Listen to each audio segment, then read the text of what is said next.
അപ്പോൾ പറഞ്ഞു വന്നത് ഇങ്ങനെയാണ്: പഞ്ചസാരയുടെ ഉപയോഗം കുറയ്ക്കുക. പഞ്ചസാരയുടെ അമിതമായ ഉപയോഗമാണ് നമ്മളുടെ എല്ലുകൾക്ക് പ്രശ്നമുണ്ടാക്കുന്നത്, നമ്മളുടെ പല്ലിന് പ്രശ്നമുണ്ടാക്കുന്നത്. പല പല രോഗങ്ങൾക്കും കാരണം നിരന്തരമായിട്ടുള്ള അമിതമായ പഞ്ചസാരയുടെ ഉപയോഗമാണ്. അതുകൊണ്ടാണ് പഞ്ചസാരയെ വൈറ്റ് പോയിസൺ എന്ന് വിളിക്കുന്നത്.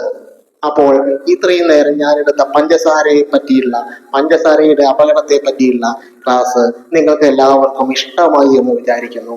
അടുത്ത എപ്പിസോഡിൽ കാണുന്നത് വരെ, അടുത്തൊരു സബ്ജക്റ്റുമായി വരുന്നത് വരെ എല്ലാവർക്കും നന്ദി, നമസ്കാരം.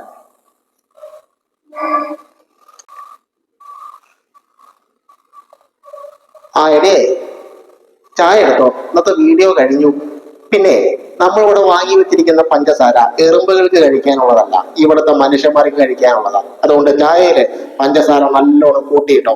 ഒറ്റ എറുമ്പുകൾക്ക് ഒരു തരി പഞ്ചസാര കൊടുത്തു വരുത്. ഓക്കെ.